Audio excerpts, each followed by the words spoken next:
Halo,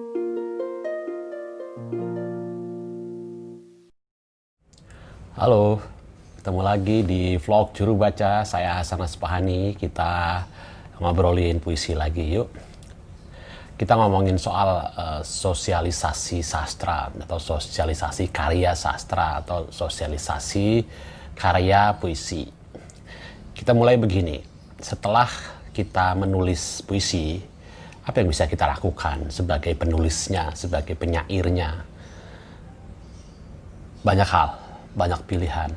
Satu, kita bisa membuangnya, kita bisa menghapusnya, mendelete dari file di komputer kita.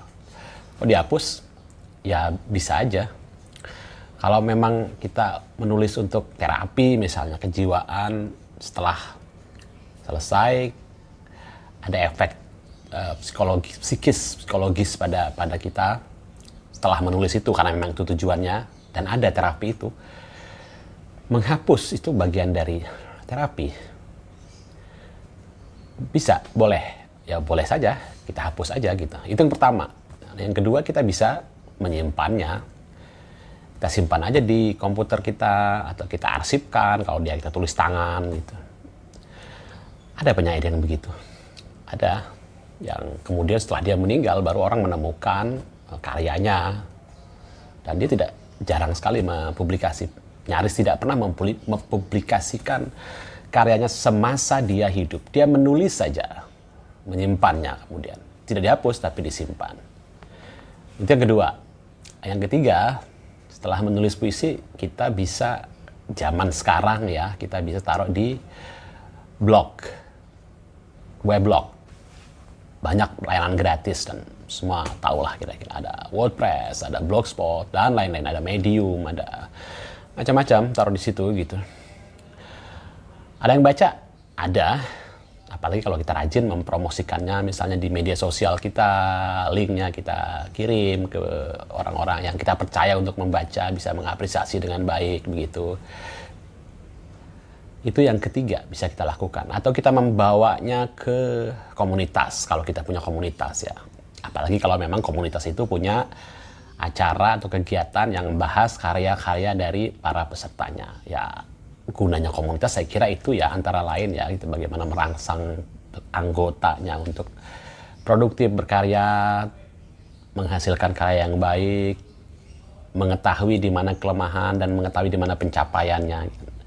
Ya karena itu diskusi perlu. Karena itu bawalah karya kita ke situ.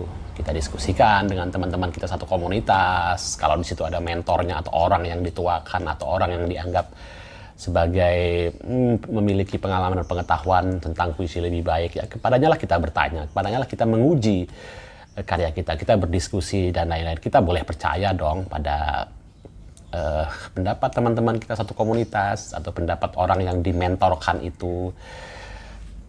Bawa ke situ, diskusikan, perbincangkan karya itu, atau kita ikut juga membincangkan karya teman-teman kita yang lain. Yang keempat, yang kelima, kita bisa kirim ke media, macam-macam medianya sekarang toh. Bisa kita kirim ke surat kabar umum yang menyediakan halaman sastra, biasanya di akhir pekan, Kompas, Koran Tempo, Media, Republika, dan lain-lain. Koran-koran di daerah kita masing-masing juga umumnya menyediakan dengan kurasi yang bermacam-macam juga. Ada yang bagus, ada yang asal-asalan, ada yang mengecewakan. Tidak bisa digeneralisir saya kira ya, kualitas kurasi, redaktur, media di Indonesia, di daerah-daerah, di pusat, dan lain-lain. Kita bisa kirim ke media, ke surat kabar atau majalah. Sama, majalah juga ada. Majalah mingguan kah, majalah bulanan kah. Dulu sempat ramai sekali. Dan menyediakan rubrik-rubrik itu. Dan di situ para penulis biasanya menguji dirinya, mengirim, berharap dimuat, dan merasakan pemuatan itu sebagai sesuatu yang menyemangati dia untuk menulis. Saya kira wajar saja. Atau langsung dibukukan juga bisa. Mencapai 40-30 kita bukukan aja, terbitkan aja sendiri. Teknologi perbanyakan buku kan sekarang mudah sekali, fotokopi juga bisa, di dijilid aja sendiri gitu, diedarkan aja sendiri di antara teman-teman kita, di antara itu biasa saja. Menerbitkan sendiri itu setahu saya Pablo Neruda juga buku pertamanya itu dia terbitkan sendiri kok, dari hasil jual perabot rumahnya gitu diterbitkan sendiri gitu, riwayatnya begitu ya. Atau kita kirim ke penerbitan. Nah, ketika kita datang ke penerbitan tentu dengan harus konsep yang kuat, yang ada pertimbangan bisnis dan lain-lain. Pasti karena penerbitan adalah lembaga bisnis.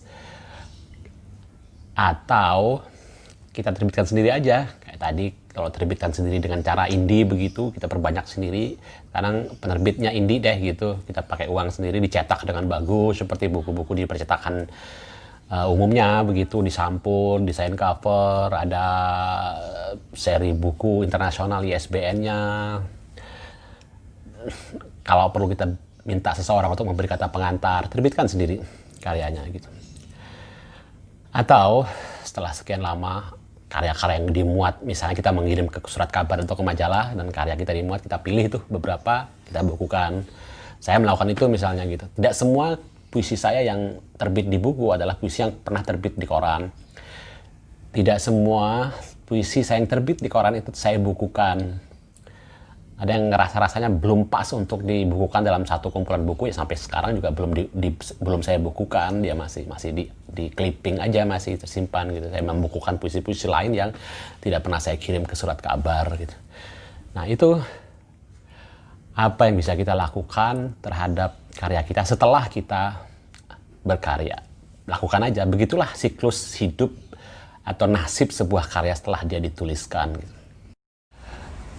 Sekarang kalau kita membaca surat kabar atau majalah-majalah lama, saya sekarang sangat intens membaca Horizon karena tersedia secara digital di Wikisource atau Wikimedia, bisa dicari lah. Itu sampai tahun 90 Horizon dari awal ada tersedia di situ, dan buat saya itu mengasihkan sekali. Dan mengasihkannya kenapa? Karena satu, di situ saya bisa menemukan puisi-puisi karya penyair yang hari ini saya kenal, yang sebelumnya saya baca di bukunya. Saya bisa melihat pertama kali dia dimuat di surat kabar seperti apa, dengan cara membaca atau cara memandang yang bisa berbeda dengan ketika membaca sajak itu di bukunya. Kenapa? Karena satu, saya bisa melihat siapa yang dimuat bareng sama dia pada saat pertama kali muncul di majalah itu gitu. Itu bisa menyimpulkan, oh ya dia memang bagus dibandingkan dengan karya penyair lain yang pada zaman yang sama, bahkan dimuat di surat kabar atau di majalah pada saat yang sama. Itu hasil bacaan yang tidak ditemukan ketika kita membacanya di bukunya. Yang kedua, di majalah-majalah lama itu saya bisa menemukan puisi-puisi karya penyair yang namanya kayak hilang dari sejarah. Nggak pernah menerbitkan buku, nggak pernah menulis puisi lagi, tapi puisinya kadang-kadang bagus, ada yang bagus banget gitu. Nah, ini kok dia berhenti ya gitu. Nah, untungnya dia menulis dan mengirim ke majalah dan dimuatkan gitu. Kalau enggak, ya kita nggak pernah tahu bahwa pernah ada puisi yang sebagus itu, pernah ada penyair dengan dia sebagai penyair, nama itu sebagai penyair. Tapi ketika membaca majalah lama itu, kita menemukan bahwa keberagaman puisi Indonesia itu kelihatan di situ gitu. Kalau kita mengandalkan bacaan atas buku, karya-karya yang dibukukan, nggak ketemu tuh, karena memang mereka tidak pernah membukukan karya-karyanya. Tentu banyak alasan bagi seseorang untuk berhenti menulis, karena sudah tidak berminat lagi, sudah tidak memerlukan itu lagi, atau sibuk dengan urusan lain. Ya, kata Tarji lah, penyair bisa berhenti menulis kapan saja kan, di kredo, di pengantar kapaknya kan dia katakan itu gitu. Nah, mungkin ini salah satu jenis penyair yang begitu. Kadang-kadang muncul lagi dengan semangat yang berbeda, dengan gaya ucap yang berbeda, itu juga terjadi gitu. Tapi dengan membaca surat majalah lama, kita bisa menemukan itu. Dan karena itu buat saya mengirim ke majalah atau ke surat kabar itu menjadi penting gitu. Saya juga menemukan Kompas di tahun-tahun lama, tahun-tahun 90-an gitu, beberapa puisi Sapardi yang muncul di buku perahu kertas atau akuarium itu muncul di Kompas. Ada beberapa puisi gitu. Dan itu juga seperti kayak melihat puisi itu dengan sudut pandang yang lain lagi, yang berbeda lagi. Oh, ternyata pada masa itu beritanya ini muncul Sapardi menulis puisi itu dan dimuat di Kompas. Itu juga suatu bisa menjadi bahan analisa yang lain lagi gitu. Jadi saya kira sastra di mana-mana pun, di negara manapun hidupnya ya begitu ya, siklusnya gitu ya, sosialisasi sastra itu ya. Penyair menulis, kemudian dia menyimpannya atau membuangnya dan itu hilang dari jejak dong, atau dia mengirimkan ke majalah, dan banyak sekali majalah-majalah yang bisa disebutkan di dalam sejarah sastra di banyak negara pasti akan menyebut keberadaan majalah-majalah sastra yang penting pada masanya di negara itu. Karena suatu masa juga di Indonesia kan disebutkan sastra kita adalah sastra majalah, karena jarang sekali dan susah sekali menerbitkan buku pada masa-masa itu gitu kan. Sampai ketika GM dan 8 orang penyair lain membukukan, itu kayak disambut sebagai sesuatu yang menggembirakan gitu. Oh, ternyata kita bisa juga nih menghasilkan buku sastra. Ada juga karya sastra kita yang layak dibukukan, meskipun bareng ada waktu itu manifestasi kalau nggak salah nama kumpulannya, ada GM, ada Taufik Ismail dan beberapa nama lain yang susah mengingatnya karena mereka tidak menulis puisi lagi. Yang teringat hanya 2 orang itu aja tuh, karena mereka melanjutkan menulis kepenulisan, kepenyairannya begitu. Kalau kita membaca penelitian sastra balik ahli sastra luar atau dari ahli sastra, penelitian-penelitian para kritikus kita gitu, pasti dia menelusuri jejak karya-karya di surat kabar, di media. Karena itu bahan untuk penelitian, karena disitulah antara lain sastra hidup.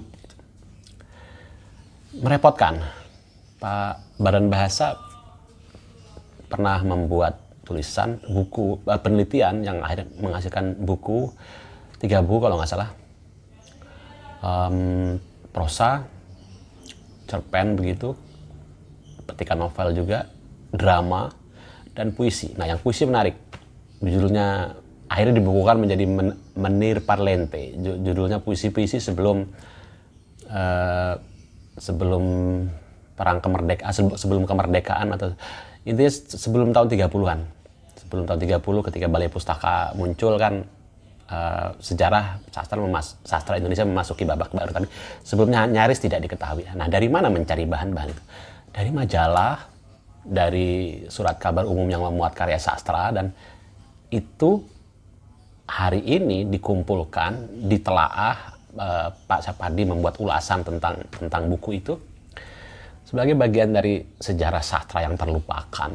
Artinya apa? Artinya karya yang dimuat di media, di majalah, di surat kabar pada masa itulah yang menjadi ajang utama sosialisasi sastra pada masa itu. Dan hari ini kita bisa membacanya, kita bisa menelaahnya gitu. Jadi itu pentingnya pada masa-masa itu bagi kita hari ini.